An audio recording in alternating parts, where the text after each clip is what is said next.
Oh yeah, and the cultural evolution. It's always very interesting when I see our people trying to collaborate ordinary and Christian religious. It is always funny when we try to merge these two things together. It's just like two people, two couples, or two married people that want to divorce. Everybody's trying to make you have to stay together, you have to be married together. If you don't, ordinary is ordinary. Church is church. It came from somewhere. It has its own origin. It has principles that guides it. But we should not forget that fundamentally that Christianity, the church, they have this perception that everything that we are doing in ordinary, in our traditional roots or in our tradition, is demonic, it is evil, and it should be destroyed. When the missionaries came, they were able to manipulate our ancestors. Bring your effigies. This thing you're doing is not the right thing. Bring your own. Let us give you our own. So our ancestors were able to present the missionaries with effigies of their Ikenga, effigies of their Chi, effigies of their Alose. And they took those effigies and gave them another kind of effigy. The effigy of the Virgin, the effigy of the crucifix, the effigy of whatever. But the core difference here is that the ones they are giving us in return were white. The hair does not represent our natural African kinky hair or our locks, not dreadlocks. We have to start correcting this impression. We don't dread is when the white man came, they were of the opinion that our locks, our natural locks, were dreadful because of how full and well packed, this Rastafari, So they were of the opinion that your locks are dreadful. So they began to call our locks dreadlocks, something to fear. Now, in our subconscious, we Africans now began to fear our natural hair. We now began to fear our natural hair because it is being referred to as dread. If it is so, when people are constantly trying to marry these two belief systems together, I wonder where it is coming from. Now, for me first, it is because most of us have not been able to detach ourselves fully from mental slavery. I'm of the opinion that if somebody is telling you, I don't want you, the worst mistake you're going to make is to try to force yourself into their gang or into their clique. So let's look at what this our brother interpreted. The interpretation he gave his altar. He wanted to raise an altar. He said, what I have is an altar and not a shrine. So when he wants to raise an altar, he had different things that symbolize and represent the Christian Catholic faith and our spiritual belief system. And he now called it, whether we like it or not, that this is cultural evolution. So let's look at some of the points he raised, and I'm going to counter some of them. One name, evolution, and this evolution that you see, it will always take place, whether you like them or you don't like them. Do you understand? So what am I trying to say? Before you do anything, agwange, first of all, jemalochigi, because no nyamachia kachinedu. So once maluchigi, chigi gebido dubegi. Do you understand? Again, I got to go down first. That is the basic step in Odinaani. Then he clear this altar now, because a lot of people are having issues with this altar, which I don't know why, and I'm trying to explain it now. This is Ikenga. And what is the constituent in Ikenga? Chi, Ndi-Igbo, and the activation power. Do you understand? Oya the name Ikenga. Do you understand? It represents to me the masculine energy. And this one represents to me a feminine energy, which are the two energies in life. The other ones are just inside them. Do you understand? This is black, this is white, this is white, this is black. There is no one bigger than each one. There is no one. This one needs this one needs this one for production. That is me. So I need a father figure, I need a mother figure spiritually for me to be productive. That is why I have two of them. So the first thing that he said here is that in all you do, know your chi. Now, chi is a fundamental aspect of Igbo culture, Igbo spirituality. Your chi is a fundamental aspect of you. So, yes, and whatever you're doing, Igbo, this is how our ancestors live. So, you have to first of all know your chi. But in the context on which he's applying it does not make sense, because he now said that this effigy that represents Ikenga is, it constitutes his chi, his Ndi-Igbo, and Bobo, all those things. He lumped everything within a singular Ikenga effigy. So it's just like when you now look at the cultural context. Is it that in Ndi-Igbo we don't have effigies that we used to represent Chi, we used to represent Ndi-Ichie, or we used to represent Ikenga? Now, this Ikenga that he has, which aspect or direction is it taking? Your Ikenga, what does it symbolize? Now, in our constitution or in our cultural context now, Ikenga represents strength. It is the Ikenga effigy is the physical embodiment of strength, the hand of authority, the hand of strength, the hand of power, and all those things. Now, individually, the Ikenga effigy, does it constitute all those things? Now, I've told you we have separate items for Chi, we have separate effigy for Chi, we have separate effigy for Ndi-Ichie. Now, Ikenga on its own also have Ikenga Chi, Ikenga Ndi-Ichie, and Ikenga for different cosmic forces. So by lumping everything into one, you've destroyed the very tenets of Odinaani. When you have an effigy that represents your Chi or Ndi-Ichie, you will now have beside it an effigy that represents the Ikenga. It now embodies the strength your Chi or your Ndi-Ichie used to function. We don't lump everything together. We do not lump everything together. So when you now came and said, oh, this Ikenga represents, this is Ikenga, it constitutes my Chi, it constitutes my Ndi-Ichie. It is a lie. It does not. That's not how we perceive it. It is you trying to give your own interpretation and also using it as an instance to justify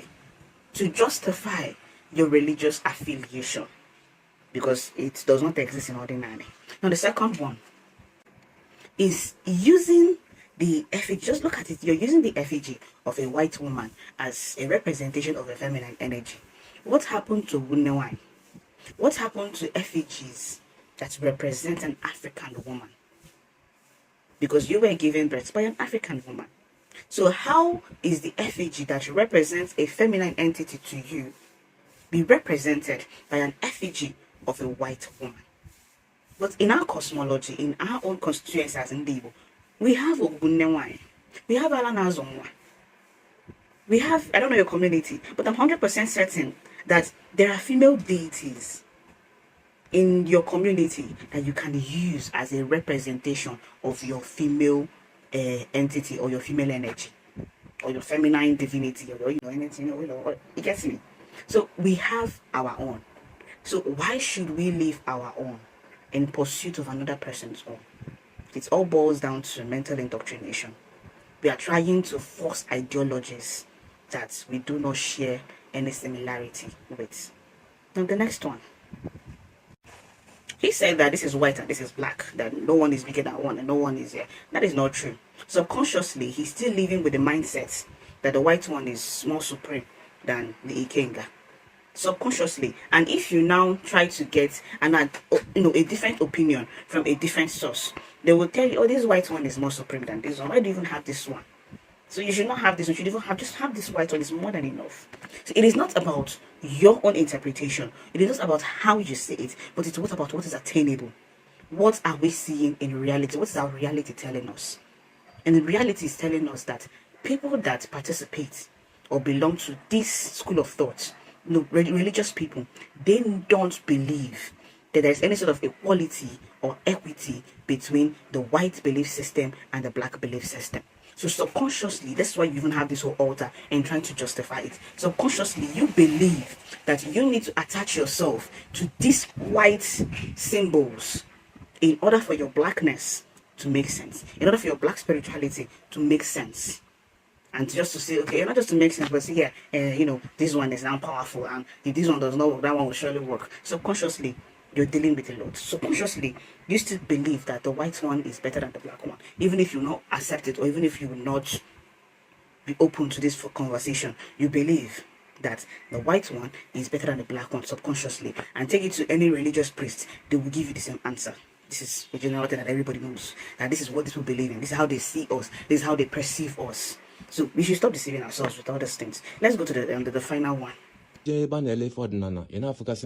Some of these things, enough for my rosary, enough for my some anointing oil, my divine blessing, my St. Michael's. In spiritual places, that is to tell you the connection that they have together. My rosary, that is to tell you the connection that they have together and the interpretation, what they mean. So, to you, in Afonia, in on the Catholic, that is to you. It is not my business, and I don't have time to explain it to you. To me, Oezewani. Do you understand? And this is my king. Just like you cannot come and tell me otherwise. It's in number. It is no. This is an altar, not a shrine.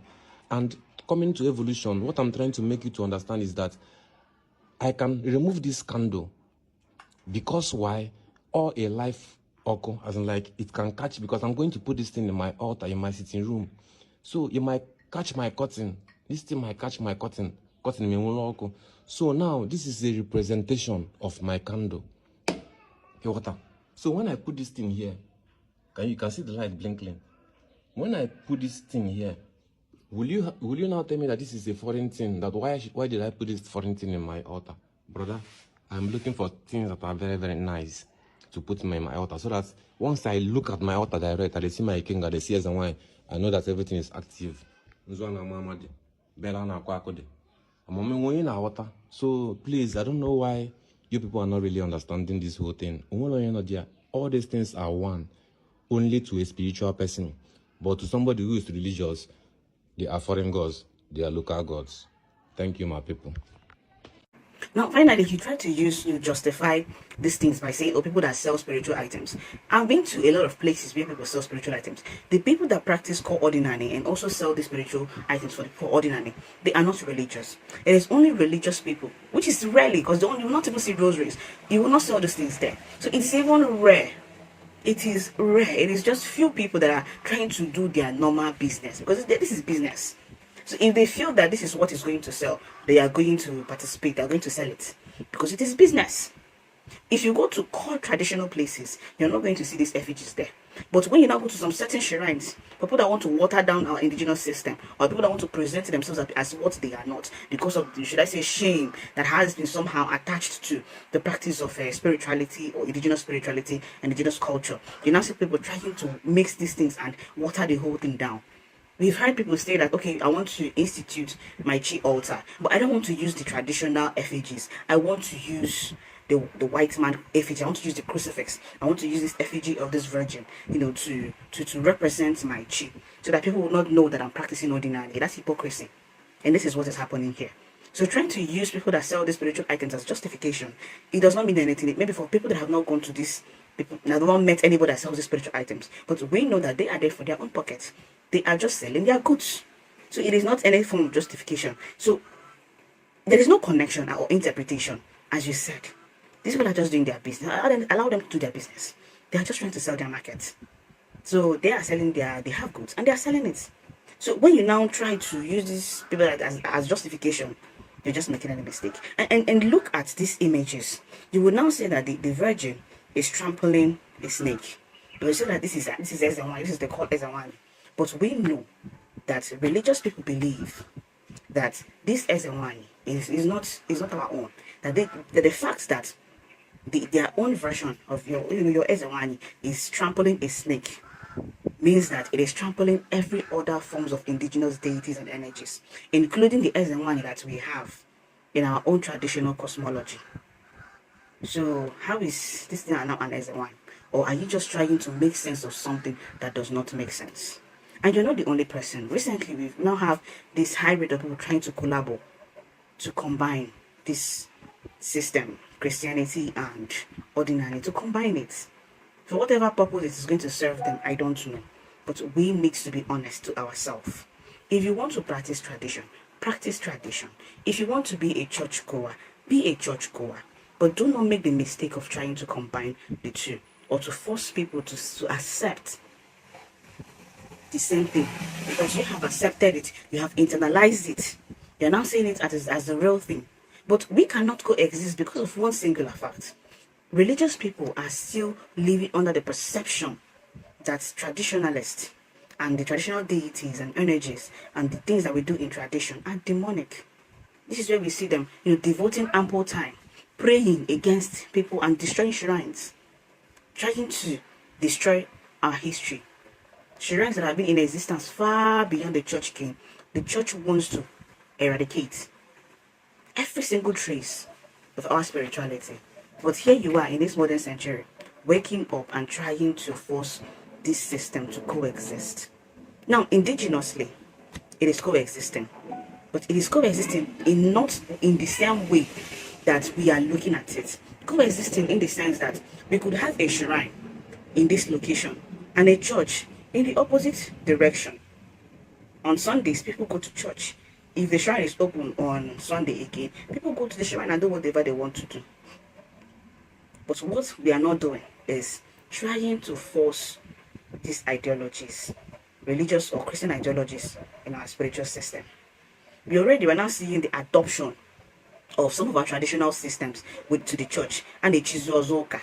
The other day we saw a priest with an OG on Amara Blessed Sacrament, on Amara OG. But my question is, you're doing OG for this one, but have you done OG for the ones in your father's house? So you will now say that it is too one-sided. Let our own be our own. We shouldn't water it down. And we shouldn't try to pass on this message that it can be watered down. We need to leave each institution the way it is. Nobody should come and start cross-referencing. Because, one, the church and religious people would never see tradition or traditionalists as anything but what they have been indoctrinated to see them as, which is people that has been rejected, people that are demonic, people that interact with the devil, and all these derogatory, negative, words that they throw at traditionalists. So please, let's get these things right. And until next time, Yagazia.